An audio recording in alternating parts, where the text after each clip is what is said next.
അമ്മയുടെ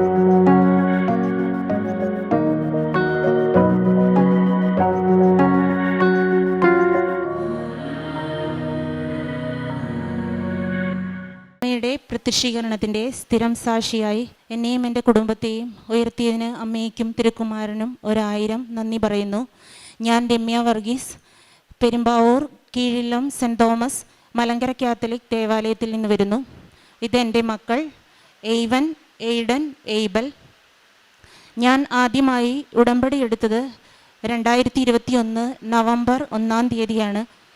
ഞാൻ ഇവിടെ വരാനുണ്ടായ സാഹചര്യം എൻ്റെ ഹസ്ബൻഡിൻ്റെ രോഗാവസ്ഥയുമായിട്ടാണ്. അന്ന് അച്ഛനുമായിട്ട് പ്രാർത്ഥിക്കാൻ ഇടയായി. അപ്പോൾ എൻ്റെ മനസ്സിൽ അച്ഛൻ ഹസ്ബൻഡിനെ തൊട്ട് അനുഗ്രഹിച്ചതിന് ശേഷം എൻ്റെ മനസ്സിലൊരു ഒരു മെസ്സേജാണ് എനിക്ക് കിട്ടിയത്. കാരണം മാതാവ് കൃപാസനത്തിൽ പ്രത്യക്ഷപ്പെട്ടപ്പോൾ ഒരു ദുരന്തം ഉണ്ടാകുവാൻ പോകുന്നു, പ്രാർത്ഥിക്കണം എന്ന ഒരു മെസ്സേജാണ് അച്ഛന് കൊടുത്തത്. അതേപോലെ തന്നെ ഞാൻ ഇവിടെ ആദ്യമായി കടന്നു വന്നപ്പോൾ എൻ്റെ മനസ്സിലും മാതാവ് എനിക്കൊരു മെസ്സേജ് തന്നു. അച്ഛൻ എന്നെ ആശ്വസിപ്പിച്ചു, എൻ്റെ തോളത്ത് തട്ടി ആശ്വസിപ്പിച്ചു. അപ്പോൾ ഞാൻ എൻ്റെ മനസ്സിൽ അത് ഏറ്റെടുത്തു. എനിക്കറിയാം എന്തോ ദുരന്തം വരാൻ പോകുന്നു എന്ന് എൻ്റെ ജീവിതത്തിൽ ഉണ്ടാകുമെന്നും എനിക്ക് എൻ്റെ മനസ്സിൽ തോന്നി. ഞാൻ അതിന് പ്രകാരം മുന്നോട്ട് പോയി. അതിൽ ഏകദേശം ഇവിടുന്ന് പോയതിന് ശേഷം എൻ്റെ ഹസ്ബൻഡ് മരിച്ചു. ഞാൻ അതിനുശേഷം 2022 ഡിസംബർ 20-ാം തീയതി ദൈവം എന്നെ ഒരു ഉടമ്പടിയിൽ എങ്ങനെ ജീവിക്കണമെന്നും ഒറ്റയ്ക്ക് ഒരു ഭൂമിയിൽ എൻ്റെ ദൈവവും എൻ്റെ മാതാവും മാത്രമായി ഞാൻ എങ്ങനെ ജീവിക്കുന്നു എന്ന് ഞാൻ ഇപ്പോഴും നിങ്ങളെല്ലാം ബോധ്യപ്പെടുത്താൻ വേണ്ടി ഞാൻ ഈ സാക്ഷ്യം എല്ലാവരുടെയും മുന്നിൽ ഞാൻ അവതരിപ്പിക്കുകയാണ്. എൻ്റെ ജീവിതത്തിൽ ഞാൻ അതൊരു മെസ്സേജായി ഏറ്റെടുത്തു. അതിന് പ്രകാരം ഞാൻ തളർന്നില്ല. എനിക്ക് എന്തോ ഒരു ശക്തി ദൈവം എനിക്ക് തന്നു. കാരണം നിനക്ക് യെശയ്യാ 54:5 എന്ന വചനമാണ്. ഞാൻ അങ്ങനെ വചനമൊന്നും ബൈബിൾ ചെറുപ്പം തൊട്ടേ വായിക്കും, പള്ളിയിൽ പോകും, ഭയങ്കര മാതാവിൻ്റെ ഭക്തിയൊക്കെയാണ്. പക്ഷേ ഞാൻ എൻ്റെ മനസ്സിൽ ആ വചനം അങ്ങനെ മനസ്സിൽ എപ്പോഴും അത് വന്നുകൊണ്ടിരിക്കുകയാണ്. അതായത് സൃഷ്ടാവാണ് നിൻ്റെ ഭർത്താവ്, സൈന്യങ്ങളുടെ ദൈവം എന്നാണ് അവൻ്റെ നാമം. ആ വചനം എപ്പോഴും എൻ്റെ മനസ്സിൽ ഇങ്ങനെ പറഞ്ഞുകൊണ്ടിരിക്കുകയായിരുന്നു. അപ്പോൾ ഞാൻ അതിൽ പ്രകാരം ഞാൻ കൂടുതൽ ശക്തി പ്രാപിച്ചു. ഉടമ്പടി വസ്തുക്കൾ ഞാൻ ഉപയോഗിക്കും. അങ്ങനെ ഉടമ്പടിയിൽ പൂർണ്ണമായിട്ട് മുന്നോട്ട് പോകുന്ന അവസ്ഥയിൽ ഞാൻ ഒരു കുറവും ഈ ജീവിതത്തിൽ ഇന്നേ വരെ ഉണ്ടായിട്ടില്ല. എൻ്റെ ദൈവത്തോട് ഞാൻ ഒന്നും ചോദിക്കാറില്ല. അതിനുശേഷം ഞാൻ ഇത് 6ാമത്തെ പുതുക്കലാണ്. ഞാൻ ഒരു ഉടമ്പടി നിയോഗം പോലും ഞാൻ അതിൽ എഴുതിയിട്ടില്ല. ഞാൻ ഇത്ര മാത്രം എഴുതും എന്നും വന്നിട്ട്, ദൈവമേ, നീ എനിക്ക് തന്നുകൊണ്ടിരിക്കുന്നതും ഞാൻ നിന്നിൽ നിന്ന് സ്വീകരിക്കേണ്ടതുമായ അനുദിന ജീവിതത്തിന് വേണ്ടിയല്ല, നിത്യത എന്നൊരു ഇറ്റേണൽ ലൈഫ്, അതിനു വേണ്ടി മാത്രമായിരിക്കണമേ എന്ന് മാത്രമാണ് ഞാൻ അതിലെഴുതുന്നത്. ഇറ്റേണൽ ലൈഫ് ഞാൻ നിത്യത എന്നൊക്കെ നമ്മൾ ചെറുപ്പം തൊട്ട് കേൾക്കാറുണ്ടെങ്കിലും പക്ഷേ ഇത്രത്തോളം വിലയുള്ളതാണെന്ന് മനസ്സിലാക്കി തന്നത് ആ ഒരു ഉടമ്പടിക്ക് ശേഷമാണ്. കാരണം നമ്മളെല്ലാ കാര്യങ്ങളും ലൗകികമായി ആഗ്രഹിക്കുന്നവരാണ്. ഫാമിലി, ജീവിതം, എല്ലാ കാര്യങ്ങളും നമ്മൾ ആഗ്രഹിക്കും. അപ്പോൾ പക്ഷേ നമ്മൾ ദൈവത്തെ അതിൻ്റെ ഒരു സെക്കൻഡ് പ്രയോറിറ്റി നമ്മൾ കൊടുക്കാറില്ല.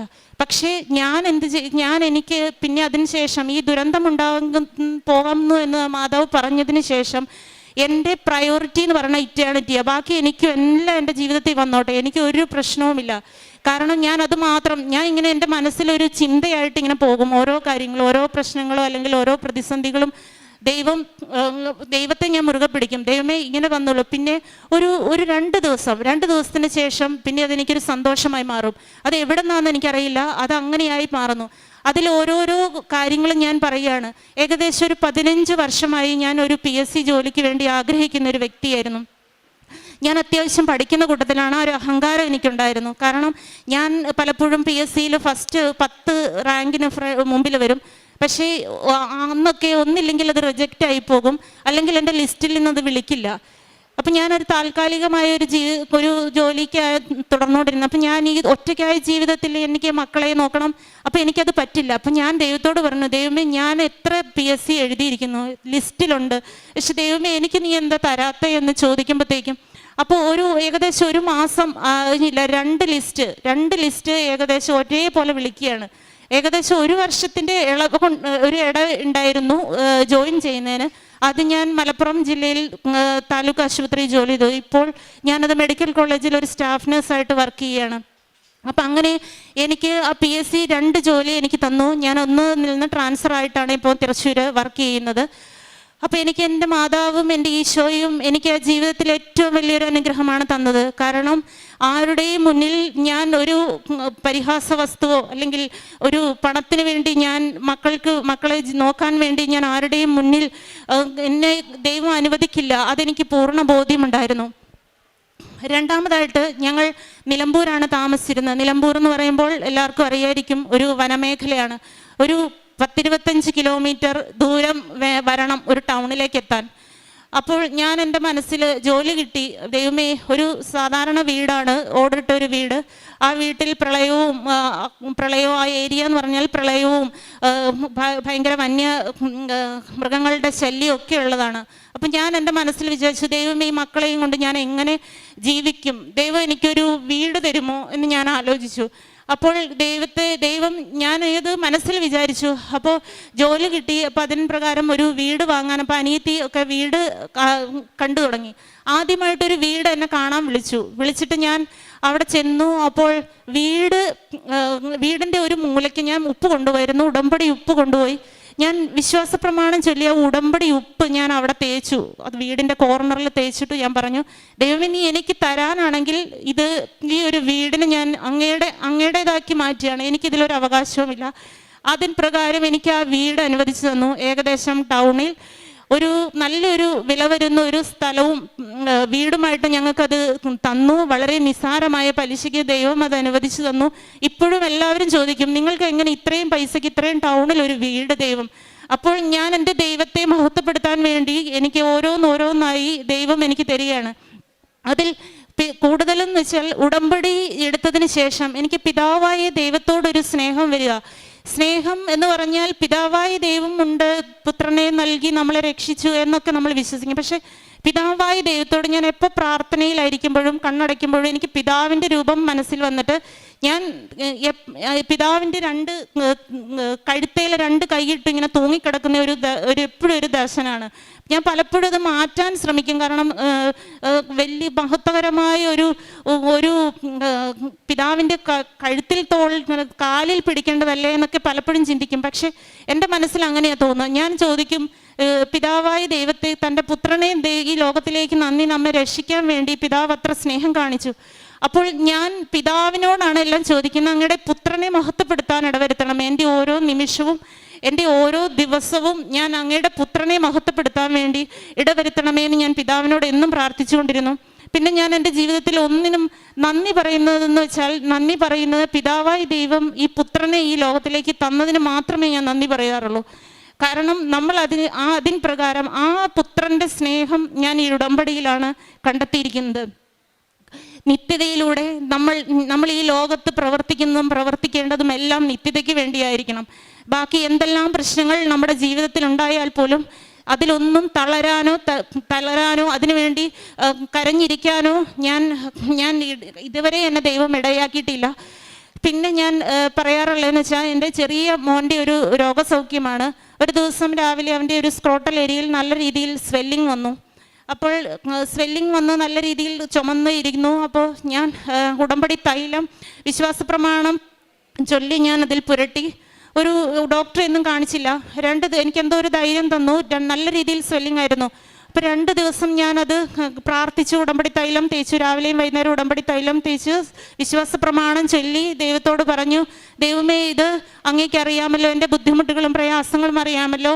എനിക്ക് ഒരു രോഗത്തിൻ്റെ പുറകെ നടക്കാൻ എനിക്ക് ഇനിയാവില്ല. നീ അത് ഏറ്റെടുക്കണമേ എന്ന് ഞാൻ പ്രാർത്ഥിച്ചു. അതിന് പ്രകാരം അത് ദൈവം അത്ഭുതകരമായി സൗഖ്യം നൽകി. പിന്നെ ഞാൻ എൻ്റെ ജോസഫ് അച്ഛൻ എല്ലാ ആഴ്ചയിലും ധ്യാനത്തിൽ എനിക്കൊരു ബൂസ്റ്റാണത്. കാരണം ഞാൻ എന്തെങ്കിലും എൻ്റെ മനസ്സിൽ തോന്നിയാൽ അതിൻ്റെ ഉത്തരമായിട്ടാണ് ജോസഫ് അച്ഛൻ്റെ ഓരോ ധ്യാനവും എനിക്ക് തരുന്നത്. അപ്പോൾ ഞാൻ എന്നും എൻ്റെ മനസ്സിൽ ചിലപ്പം ദൈവത്തിൽ ആശ്രയിച്ചാൽ പോലും എൻ്റെ ബുദ്ധിമുട്ടുകൾ എനിക്ക് സഹിക്കാൻ പറ്റാവുന്ന തരത്തിലാകുമ്പോൾ ഞാൻ പറയും, ഈ ജോസഫ് അച്ഛൻ്റെ ധ്യാനം കൂടും. ധ്യാനം വെറുതെ ഞാൻ ട്രാവൽ ചെയ്യുമ്പോഴും അല്ലാതെയൊക്കെ ജോസഫ് അച്ഛൻ്റെ ധ്യാനം കൂടുമ്പോൾ എനിക്ക് എന്തെങ്കിലും ഒരു മെസ്സേജ് അതിൽ നിന്ന് തരും. അപ്പോൾ എനിക്ക് ഏറ്റവും നൽകിയ എനിക്ക് എൻ്റെ മനസ്സിനെ ബോധ്യപ്പെട്ട ഒരു വചനം എന്ന് പറഞ്ഞാൽ വിലാപങ്ങൾ 3:27. യൗവനത്തിൽ മുഖം വഹിക്കാൻ കർത്താവിന് പ്രീതികരമാണ്, അത് അവിടെ നിന്ന് തരുമ്പോൾ മൗനമായിരിക്കണം. അതായത് പരാതി പറയരുത്. ഞാൻ ഒരു പരാതിയും പറയുന്നില്ല. പക്ഷേ ദൈവം എന്നെ നടത്തുന്നു, ഏറ്റവും കൂടുതൽ ഏറ്റവും സൗഭാഗ്യകരമായ രീതിയിൽ നടത്തുന്നു. മക്കളെ പഠിപ്പിക്കുന്നു, നല്ല രീതിയിൽ വിദ്യാഭ്യാസം നൽകുന്നു, ജീവിതത്തിൽ എല്ലാ ഉത്തരവാദിത്വങ്ങളും നടത്തുന്നു. അതെല്ലാം ഞാൻ ഈ ഉടമ്പടിയുടെ ബലത്തിലാണ്. അതായത് സഹനങ്ങളിൽ നമ്മൾ തളരുമ്പോൾ ചാരിക്കിടക്കാനുള്ളൊരു ഇടമായിട്ടാണ് ഈ ഉടമ്പടിയെ ഞാൻ കാണുന്നത്. എന്നും ഞാൻ അതിൽ ജീവിക്കാനും ഞാൻ ഇതിലൊരു സാക്ഷ്യം തുടർന്നുകൊണ്ടേയിരിക്കും. അതായത് ഞാൻ ഉടമ്പടി പുതുക്കിയ മാത്രമല്ല, ഞാൻ ഉടമ്പടിയിലാണ് ജീവിക്കുന്നത്. എന്നും പ്രത്യക്ഷീകരണ പ്രാർത്ഥന ചൊല്ലും, കുർബാനയിൽ പങ്കുകൊള്ളും. കുർബാന എന്ന് പറയുമ്പോൾ ഞാൻ ഇപ്പോൾ ജോലി ചെയ്യുന്ന ഏകദേശം 90 കിലോമീറ്റർ ദൂരമുണ്ട് താമസിക്കുന്ന സ്ഥലത്തുനിന്ന്. അപ്പോൾ 90 കിലോമീറ്റർ എന്ന് പറയുമ്പോൾ ഏകദേശം നിങ്ങൾക്കൊക്കെ ചിന്തിക്കാം. പക്ഷേ ഞാനൊരു 20 കിലോമീറ്റർ ദൂരത്തിൽ യാത്ര ചെയ്ത ക്ഷീണം പോലും എനിക്കുണ്ടാവില്ല. ഞാൻ 2-2.5 മണിക്കൂർ രാവിലെ പോകും, വൈകുന്നേരം 4:30 ഒക്കെ ആകുമ്പോൾ തിരിച്ചു വരും. ദൈവത്തോട് പോകുമ്പോൾ ഞാൻ ഉടമ്പടി ഉപ്പും അല്ലെങ്കിൽ തൈലവും ഞാൻ സേവിച്ചിട്ടാണ് പോകുന്നത്. എന്നിട്ട് ഞാൻ ദൈവത്തോട് പറയും, ദൈവമേ ഇന്ന് എനിക്ക് ഏറ്റവും കൂടുതൽ ശക്തിയാക്കി തരണമേ. കാരണം എനിക്കറിയാം ഇത്രത്തോളം ട്രാവൽ എൻ്റെ ജീവിതത്തിലുണ്ട്. കാരണം എനിക്ക് വരാതിരിക്കാൻ പറ്റില്ല, മക്കളുടെ അടുത്ത് വരാതിരിക്കാൻ പറ്റില്ല. പ്രായമായ മാതാപിതാക്കളാണുള്ളത്. കാരണം അവരെ ശ്രദ്ധിക്കാനും എടുക്കാനും എനിക്ക് വേറെ ഈ ജീവിതത്തിൽ ആരുമില്ല. അപ്പോൾ ദൈവം എനിക്ക് കൂടുതൽ ശക്തി തരും എന്ന് പറയുമ്പോൾ അതങ്ങ് ഞാൻ ട്രാവൽ ചെയ്യാന്ന് പറയുമ്പോൾ ഒരു സ്കൂട്ടിയിൽ ഒരു 10 മിനിറ്റ് സഞ്ചരിക്കേണ്ടതുണ്ട് രാത്രിയിൽ. അപ്പോൾ ഞാനത് ഏറ്റവും കൂടുതൽ എനിക്കങ്ങ് ഭയങ്കരമായിട്ട് ധൈര്യം തരും. ഞാൻ 121 സങ്കീർത്തനവും മാതാവിൻ്റെ പ്രത്യക്ഷീകരണ പ്രാർത്ഥനയൊക്കെ കൊന്തയൊക്കെ ചൊല്ലിക്കൊണ്ടാണ് പോകുന്നത്. എനിക്കൊരു ബുദ്ധിമുട്ടും ഇതുവരെ ഉണ്ടായിട്ടില്ല. പിന്നെ വേറൊരു അനുഗ്രഹം എന്ന് പറയുമ്പോൾ ഇപ്പം ഞാനിങ്ങനെ എൻ്റെ മനസ്സിൽ ഈ വിലാപങ്ങൾ 3:27 എൻ്റെ മനസ്സിൽ ഇപ്പോൾ എപ്പോഴും നോക്കും. എൻ്റെ ജീവിതത്തിൽ എനിക്ക് ദൈവം ആരോഗ്യം തന്നിട്ടുണ്ട്. ഞാൻ മറ്റുള്ളവർക്ക് വേണ്ടി ദൈവം എനിക്ക് തന്ന കൃപ മറ്റുള്ളവരിലേക്ക് പകർന്നുകൊണ്ടിരിക്കണം. അതെനിക്കൊരു ഉറച്ച ബോധ്യമാണ് ദൈവം തന്നത്. അതുകൊണ്ട് ഞാൻ അടുത്ത എൻ്റെ മനസ്സിലൊരു ബിസിനസ് സംബന്ധമായ ഒരു ഐഡിയ ദൈവം എനിക്ക് തരികയാണ്. ഒത്തിരി പ്രാർത്ഥിച്ചൊരുങ്ങി ഞാൻ ദൈവത്തോട് ചോദിക്കും, ഇതെൻ്റെ ജീവിതത്തിൽ നടക്കുമോ? കാരണം എനിക്കെല്ലാം കൂടെ സമയമുണ്ടാവുമോ എനിക്കറിയില്ല. ഈശോ അത് പോസിറ്റീവ് മാത്രമായിട്ടാണ് എനിക്ക് തന്നത്. അപ്പം ഞാൻ പറയും, എല്ലാവരും എന്നോട് ചോദിക്കും, നീ എങ്ങനെ ഇതെല്ലാം മാനേജ് ചെയ്യുന്നു? കാരണം ഞാൻ രാവിലെ എഴുന്നേറ്റ് പോകും, അതിനുശേഷം വന്നിട്ട് ഞാൻ ഈ വർക്ക് ചെയ്യും, മക്കളുടെ കാര്യം നോക്കും, അങ്ങനെ എല്ലാ കാര്യം എങ്ങനെ ദൈവം നിനക്ക് അപ്പം ഞാൻ പറയും, എൻ്റെ ദൈവം തൻ്റെ പുത്രനെ മഹത്വപ്പെടുത്താൻ വേണ്ടി എന്നെ ഒരു ഉപകരണമാക്കിയിരിക്കുക. പിന്നെ ഞാൻ എന്തിനാ പേടിക്കുന്നത്? ഞാൻ അങ്ങനെ എൻ്റെ ഒരു ഹോം മെയ്ഡ് ബിസിനസ്, ഫുഡിൻ്റെ ഒരു ബിസിനസ് സ്റ്റാർട്ട് ചെയ്തു. ഞാനും എൻ്റെ സിസ്റ്ററും കൂടെയാണ് ചെയ്യുന്നത്. അത് നല്ല രീതിയിൽ മുന്നോട്ട് പോകുന്നു. അത് ഓരോ വ്യക്തികൾക്ക് കൊടുക്കുമ്പോഴും ഞാൻ അതിൻ്റെ അകത്ത് ഉടമ്പടി ഉപ്പ് വിശ്വാസ പ്രമാണം ചൊല്ലി ഞാൻ അതിൻ്റെ അകത്ത് ഇട്ടിട്ട് ഞാൻ പറയും, ദൈവമേ എനിക്ക് ഒരു കഴിവുമില്ല, എനിക്ക് കുക്ക് ചെയ്യാനും എനിക്ക് അറിയേയില്ല. കുക്ക് ചെയ്യാന്ന് പറഞ്ഞിട്ട് എനിക്ക് അതിൻ്റെ ഒരു ടേസ്റ്റ് വ്യത്യാസം പോലും മനസ്സിലാകാത്തൊരു വ്യക്തി, ഞാൻ കൊടുക്കുന്ന സാധനങ്ങളെല്ലാം എല്ലാവരും പറയുക, എന്തൊരു ടേസ്റ്റ്, എന്താ ഇതിൻ്റെ അകത്ത് ആഡ് ചെയ്യുന്നേ എന്ന് ചോദിക്കും. അപ്പം ഞാൻ പറയും, എൻ്റെ ഈശോയെ മഹത്വപ്പെടുത്താൻ വേണ്ടി ദൈവം എന്നെ ഒരു ഉപകരണമാക്കിയിരിക്കുകയാണ്. അത് ഈശോയാണ് ചെയ്യുന്നത്. ഞാൻ ഓരോരുത്തരോടും പറയുന്നുണ്ട്. കാരണം എനിക്കറിയാം എനിക്ക് കുക്ക് ചെയ്യാനുള്ള കഴിവില്ല. എൻ്റെ ജീവിതത്തിൽ ഒരു കഴിവും എനിക്കില്ല. അതായത് ഉടമ്പടിയിൽ പറയുന്ന പോലെ not by merit but by grace. ഈ ഗ്രേസ് ആണ് ജീവിതത്തിൽ എനിക്ക് പ്രചോദനമായി മുന്നേറിക്കൊണ്ടിരിക്കുന്നത്. പിന്നെയുള്ള ഒരു സാക്ഷി എന്ന് പറഞ്ഞാൽ എൻ്റെ ഡ്രൈവിങ്ങിനെ കുറിച്ചാണ്. ഹസ്ബൻഡ് മരിച്ചതിന് ശേഷം 2 വണ്ടിയും വീട്ടിൽ കിടക്കുന്നു. ഞങ്ങൾ ഓട്ടോ വിളിച്ച് പോകുന്ന ഒരു ഗതികേടാണ്. എനിക്ക് വണ്ടിയുടെ ഫ്രണ്ടിലിരിക്കുമ്പോൾ പോലും എനിക്ക് ഭയങ്കര പേടിയെന്ന് പറഞ്ഞാൽ ഞാൻ ഓടിക്കുന്ന പോലെയൊക്കെ എനിക്ക് തോന്നുന്നത്. അപ്പം ഞാൻ ദൈവത്തോട് പറയും, ദൈവമേ ഈ വണ്ടികൾ 2ഉം ഈ വീട്ടുമുറ്റത്ത് കിടന്നിട്ട് എനിക്കിത് വേറെ ഒരു നിവൃത്തിയില്ലല്ലോ, ദൈവമേ എന്നെ സഹായിക്കണം, എനിക്ക് ധൈര്യം തരണമെന്ന് ഞാൻ എല്ലാ ദിവസവും പ്രാർത്ഥിക്കും. അതിന് പ്രകാരം ഞാൻ ഡ്രൈവിംഗ് ടെസ്റ്റ് പാസ്സായി. ഡ്രൈവിംഗ് ടെസ്റ്റിന് പോയപ്പോൾ അവിടെയും ഞാൻ വിശുദ്ധ തൈലവും സ്റ്റിയറിങ്ങിലൊക്കെ തൈലവും വിശുദ്ധ ഉപ്പും ഉടമ്പടി ഉപ്പും ഞാൻ വിശ്വാസ പ്രമാണം ചൊല്ലി അതിന് പ്രകാരം എനിക്ക് ഡ്രൈവിംഗ് ടെസ്റ്റ് കിട്ടി. ഞാനിപ്പോൾ നല്ല തിരക്കുള്ള റോഡിൽ, MC റോഡ് എന്നൊക്കെ പറഞ്ഞാൽ നല്ല തിരക്കുള്ള റോഡിൽ കൂടെ ഞാൻ ഡ്രൈവിംഗ് ചെയ്യുന്നു. അതെൻ്റെ അമ്മ മാതാവും ഈശോയും എനിക്ക് തന്ന വലിയൊരു അനുഗ്രഹമാണ്. പിന്നെ എൻ്റെ ജീവിതം ഞാൻ ഇത്രത്തോളം സഹനത്തിലൂടെയും ഒക്കെ കടന്നു പോകുമ്പോൾ ദൈവം സ്വർണം അഗ്നിയിൽ ശുദ്ധി ചെയ്യപ്പെടുന്നു എന്നുള്ളൊരു വചനം എൻ്റെ മനസ്സിൽ പറയുന്നു. അതായത് ഞാൻ ഇത്രയും സഹനത്തിലൂടെ കടന്നു പോകുമ്പോഴും ഞാൻ എല്ലാവരുടെയും മുന്നിൽ സന്തോഷം എൻ്റെ അടുത്ത് ഞാൻ ഭയങ്കര ബോൾഡാണ്. ഓരോരോ ആൾക്കാരും വരുമ്പോൾ ചോദിക്കും ഹസ്ബൻഡ് എവിടെയാണ്, ഹസ്ബൻഡ് എന്താ, അപ്പം ഞാൻ നല്ല കൂളായിട്ട് പറയും ഹസ്ബൻഡ് മരിച്ചുപോയി. പിന്നെ അവർക്ക് ഭയങ്കര സംശയമാണ്. കാരണം ഇത് ഈ കൊച്ചിങ്ങനെ പറയുന്നത്. കാരണം അപ്പം ഞാൻ എൻ്റെ ദൈവം എനിക്ക് പണ്ടേ തന്നൊരു ബോധ്യമുണ്ട്. എൻ്റെ ദൈവം എനിക്കെല്ലാം നന്മയ്ക്കായി പരിണമിപ്പിക്കുകയുള്ളൂ എന്നുള്ളത്. അതിൻ പ്രകാരം എനിക്ക് നല്ല ഉറച്ച ബോധ്യമുണ്ട്. അപ്പോൾ അവരും കൂളാവും, ഞാനും കൂളാവും. അതിനുശേഷം പിന്നെ ഇപ്പോൾ ഇവരുടെ പഠിത്ത കാര്യങ്ങൾ നല്ല രീതിയിൽ നോക്കുന്നു, ഉടമ്പടിയിൽ ജീവിക്കുന്നു. ഇനി പറയാനുള്ളതെന്ന് വെച്ചാൽ എൻ്റെ പ്രേക്ഷിത പ്രവർത്തനമാണ്. അപ്പം നേഴ്സിംഗ് എന്ന ജോലി ഞങ്ങൾ വളരെ പാവപ്പെട്ട, പഠിക്കാനൊന്നും ഒരു പണവുമൊന്നും ഇല്ലാതിരുന്ന സമയത്ത് ഈ നേഴ്സിംഗ് എന്ന ജോലി എൻ്റെ മനസ്സിലേക്ക് ഈശോ തന്നു. അപ്പോൾ അന്ന് ലോണൊക്കെ എടുത്താൽ പഠിച്ചേ. പക്ഷേ ഈ നേഴ്സിംഗ് എന്ന ജോലിയിലൂടെ ഈശോയുടെ കരുണ മറ്റുള്ളവരിലേക്ക് കൊടുക്കാനുള്ള ഒരു ഉപാധിയായിട്ട് എനിക്ക് അന്ന് തോന്നിയത്. പക്ഷെ അത് എത്രത്തോളം ഇത്ര മനോഹരമായിട്ട് ഞാൻ ചെയ്യുന്നെന്ന് എനിക്ക് നല്ല ബോധ്യമുണ്ട്. കാരണം എനിക്ക് ഒരാളെ കണ്ടാൽ എനിക്ക് ഈശോയുടെ കരുണ ഓർമ്മ വരും. ഈശോയുടെ കരുണ എന്ന് വെച്ചാൽ പ്രത്യേകിച്ച് ഗവൺമെൻറ് സെറ്റപ്പിലൊക്കെ വർക്ക് ചെയ്യുമ്പോൾ നമുക്ക് മനസ്സിലാകും. അവിടെ വന്ന് ഓരോ രോഗികളും വളരെ കഷ്ടപ്പാടും പ്രയാസങ്ങളും നിറഞ്ഞ ഒരു അനുഭവ രീതിയിലൂടെ കടന്നു പോകുന്ന സ്ഥിര രോഗവും എല്ലാം. അപ്പം ഞാൻ എൻ്റെ പ്രേക്ഷിത പ്രവർത്തനം എന്ന് പറയുമ്പോൾ ഇപ്പോൾ ഞാൻ കുട്ടികളുടെ വാർഡിലാണ് വർക്ക് ചെയ്യുന്നത്. എനിക്ക് കുഞ്ഞുങ്ങളെ കാണുമ്പോൾ അവരുടെ മാതാപിതാക്കൾക്ക് അവരുടെ ആ ഒരു സാഹചര്യം മനസ്സിലാകും. ഞാൻ അവരോട് സംസാരിക്കും. ഞാൻ എൻ്റെ ഡ്യൂട്ടി സമയം നോക്കാറില്ല. ഞാൻ അവിടെ നിന്ന് സംസാരിച്ച് അവർക്ക് ഈശോയെ കൊടുക്കും. ഈശോയെ കൊടുക്കുമെന്ന് വെച്ചാൽ പ്രധാനമായും കൃപാസനത്തിലെ ധ്യാനം, യൂട്യൂബ് ചാനൽ അതെല്ലാം ഷെയർ ചെയ്ത് കൊടുക്കും. പത്രം ഞാൻ ഇപ്പം 3 മാസം കൂടുമ്പോൾ എൻ്റെ പത്രം ഞാൻ നടന്ന് 10-25 കിലോമീറ്റർ ഞാനും മൂത്ത മോനും കൂടെ നടന്ന് കൊടുക്കുമായിരുന്നു. പത്രം കഴിഞ്ഞ് കഴിയുമ്പോൾ ഞാൻ എൻ്റെ മനസ്സിൽ തോന്നുക ഈശോയെ പത്രം കിട്ടുന്നില്ല, പത്രം കിട്ടണമെങ്കിൽ ഇത്രയും ദൂരം, അന്ന് ഞാൻ നിലമ്പൂരായിരുന്നു, ഇത്രയും ദൂരം വരണമല്ലോ എന്ന് വിചാരിക്കുമ്പോൾ പ്രത്യേകിച്ച് ഒരു പള്ളിയിൽ പോകുമ്പോൾ അവിടെ കാണും 2-3 കെട്ട് പത്രം. ആ പത്രം ഞാൻ അവിടെ നിന്ന് എടുത്ത് ഞാൻ കൊടുക്കുമ്പോൾ ഞാൻ പറഞ്ഞാണ് കൊടുക്കുന്നത്. ഞാൻ വിശ്വാസ പ്രമാണം ചൊല്ലി പ്രാർത്ഥിച്ചാണ് കൊടുക്കുന്നത്. കാരണം ഞാൻ ഈ പത്രം കൊടുക്കുന്നതിലൂടെ ഒരു വ്യക്തിയെങ്കിലും ആത്മാവെങ്കിലും രക്ഷപ്പെടുമെങ്കിൽ രക്ഷപ്പെടട്ടെ എന്നുള്ള രീതിയിൽ ഞാൻ പറഞ്ഞ് പ്രാർത്ഥിച്ചു കൊടുക്കും. ഇത് നിങ്ങൾ നഷ്ടപ്പെടുത്തരുത്, താഴെ ഇടരുത്, വളരെ വിശുദ്ധമായി കാത്തുകൊള്ളണം എന്ന് പ്രധാനമായും എല്ലാവരോടും പറഞ്ഞു കൊടുക്കുള്ളൂ. അങ്ങനെ എല്ലാവർക്കും കൊടുത്തു തീർക്കണമെന്നൊന്നുമില്ല. ഞാൻ കൊടുക്കുന്ന പത്രം വ്യക്തമായി പറഞ്ഞ് അവരെ ആഴത്തിൽ ബോധ്യപ്പെടുത്തി ഞാൻ കൊടുക്കും. പിന്നെ ഇപ്പോൾ ഉള്ള സാഹചര്യം എന്ന് പറഞ്ഞാൽ ഈ മെഡിക്കൽ കോളേജിലെ രോഗികൾ എന്ന് പറഞ്ഞാൽ വളരെ ബുദ്ധിമുട്ട് അനുഭവിക്കുന്നവരാണ്. അവർക്ക് ഞാൻ പത്രം കിട്ടാൻ ഞാൻ ഇവിടെ വരണം. അപ്പോൾ ഞാൻ യൂട്യൂബ് ചാനലിൽ പറഞ്ഞു കൊടുക്കും, അമ്മമാർക്ക് പറഞ്ഞു കൊടുക്കും. അമ്മമാരോട് പറയും. പിന്നെ അവിടെ ഒത്തിരി ആൾക്കാർ പത്രം കൊണ്ട് കൊടുക്കുന്നുണ്ട്. പത്രം കൊണ്ട് കൊടുത്താൽ വെറുതെ നമ്മൾ കൊടുത്ത് ആ പത്രത്തിൻ്റെ എനിക്ക് ഭയങ്കര വേദനയാണ്. കാരണം പത്രം കിടക്കുന്ന കാണുമ്പോൾ ഓരോരുത്തരും നിലത്തേക്കൂടെ ചവിട്ടി പത്രത്തിൻ്റെ മുകളിൽ പാത്രവും അല്ലെങ്കിൽ അവരുടെ സാധനങ്ങളും എടുത്തു വെക്കാനുള്ള ഒരു സാധനമായിട്ടാണ് അവർ ഉപയോഗിക്കുന്നത്. അപ്പോൾ കൊടുക്കും ഭയങ്കര വേദന. ഞാൻ അതെല്ലാം അവരോട് പറഞ്ഞ് മനസ്സിലാക്കി കൊടുത്ത് അതെല്ലാം പെറുക്കിയെടുത്തിട്ട് ഞാൻ ഒന്നില്ലെങ്കിൽ അവിടെയുള്ള രോഗികൾക്ക് അത് പറഞ്ഞു കൊടുക്കും. ഇതാണ് ഇത്ര മഹത്തമായ പത്രമാണ്, നിങ്ങളിങ്ങനെ സാധനം വെക്കാനുള്ള ഇതല്ല, അതറിയില്ലായിരുന്നു സിസ്റ്ററെ, അതുകൊണ്ടാണെന്ന് പറയും. അപ്പോൾ പത്രം കൊടുത്ത് അതെടുക്കും. എന്നിട്ട് ഞാൻ ചവറ്റുകുട്ടയിലും അതൊക്കെ പോയി അവരൊക്കെ കളഞ്ഞെടുക്കുന്ന പത്രം ഞാൻ വേറെയുള്ളവർക്ക് കുറേ പഴയതൊക്കെ ആയിരിക്കും. പക്ഷേ ഞാനത് പറഞ്ഞു കൊടുക്കും.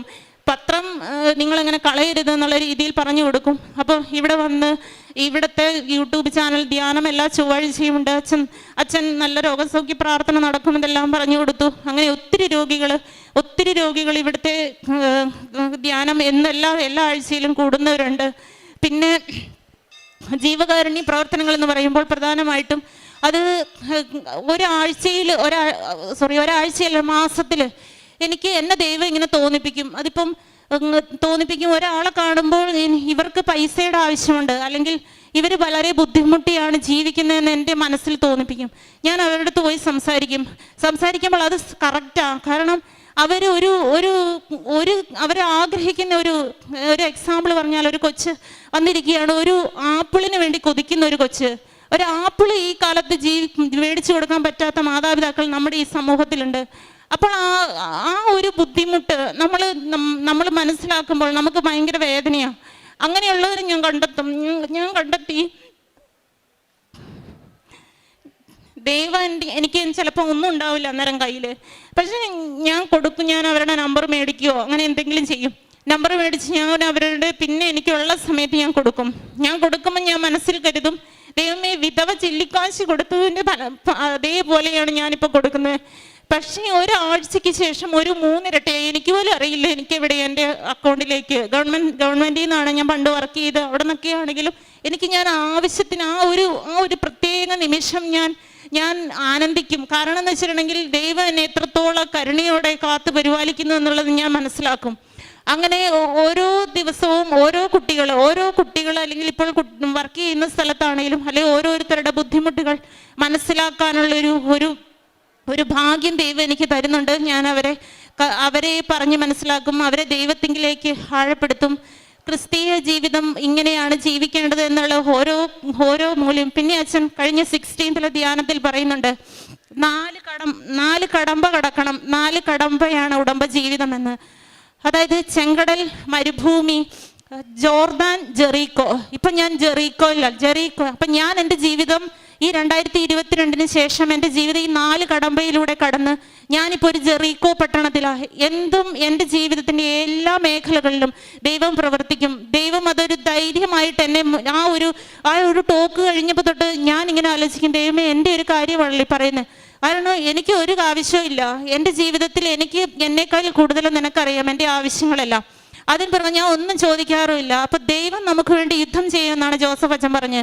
അത് ശരിക്കും എൻ്റെ ജീവിതത്തിൽ ഞാൻ അനുഭവിച്ചുകൊണ്ടിരിക്കുകയാണ്. ദൈവമാണ് എനിക്ക് വേണ്ടി യുദ്ധം ചെയ്യുന്നത്.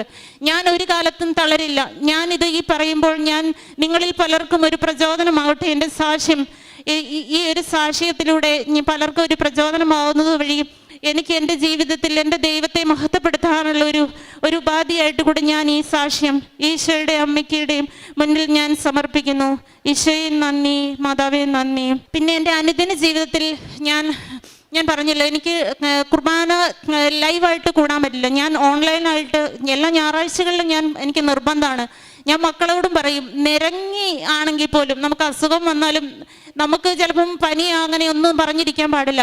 നിരങ്ങിയാണെങ്കിൽ പോലും ഞായറാഴ്ച ദിവസവും കുർബാന കൂടണമെന്നാണ്. പക്ഷേ ഞായറാഴ്ച കുർബാന മുടക്കരുത്, ഈശോയെ സ്വീകരിക്കണം. പക്ഷേ ഞാൻ പറഞ്ഞില്ലേ, ഞാൻ എൻ്റെ ജീവിതം എന്ന് പറയുമ്പോൾ കുറേ യാത്രകളും അതിൻ്റെ ഇടയിൽ കൂടെ കുറേ തിരക്കും. എന്ത് തിരക്ക് വന്നാലും ഞാൻ ഓൺലൈനായിട്ട് എന്നും രാവിലെ കുർബാന കൂടും. അതിൽ ഈശോയെ സ്വീകരിക്കുന്ന ഒരു സമയത്ത് എനിക്കത് ലൈവായിട്ട് തന്നെ എനിക്ക് അനുഭവം ഉണ്ടാവും. ഈശോയെ നമ്മൾ എങ്ങനെയാണ് കുർബാനയെ സ്വീകരിക്കുന്നത് അതേപോലെ തന്നെ ഞാൻ ബസ്സിലിരുന്ന് ഓൺലൈനായിട്ട് കുർബാന കൂടും. പിന്നെ അനുദിന ജീവിതത്തിലെ പ്രാർത്ഥനകൾ, കുടുംബ പ്രാർത്ഥനയുണ്ട്, ബൈബിൾ വായിക്കാറുണ്ട്. പിന്നെ അച്ഛൻ്റെ ഡെയിലി ബ്രെഡ് എന്നും 5:30 ഞാൻ കൂടും. എന്നും രാവിലെ പോകുമ്പോൾ 5:30 കൂടും. പിന്നെ ജപമാല എന്ന് പറയുമ്പോൾ ജപമാല എൻ്റെ ഒരു ഓട്ടോമാറ്റിക്കായിട്ട് ഇങ്ങനെ വന്നുകൊണ്ടിരിക്കും. അത് എത്ര എണ്ണം ചൊല്ലുന്നൊന്നും അറിയില്ല. പക്ഷേ ഇങ്ങനെ ഓട്ടോമാറ്റിക്കായിട്ട് ഞാൻ എൻ്റെ സമയത്ത് വെറുതെ ഇരിക്കുമ്പോഴും അല്ലെങ്കിൽ ബസ്സിൽ യാത്ര ചെയ്യുമ്പോഴൊക്കെ ഇങ്ങനെ വരും. മിനിമം ഒരു 2-3 എണ്ണമൊക്കെ ഒരു ദിവസം ചൊല്ലും. വീട്ടിൽ കുടുംബ പ്രാർത്ഥനയിൽ ജപമാല ഒരു നിർബന്ധമാണ്. അങ്ങനെ അതൊക്കെ ചെയ്ത് ഞാൻ അനുഷ്ഠിച്ചു പോരുന്നു. ഇത്രയൊക്കെയാണ് എൻ്റെ ഉടമ്പടി സാക്ഷ്യം. ഈ ഉടമ്പടി ഞാനിതിപ്പോൾ ഒരു സാക്ഷ്യം, ഒരു തുടക്കമാണ്. ഇനിയും ഞാൻ വരും, ഞാൻ ഈ അൾത്താരയിൽ നിന്ന് സാക്ഷ്യം പറയാൻ. എൻ്റെ ഈശോയ്ക്കും മാതാവിനും 1000 നന്ദി.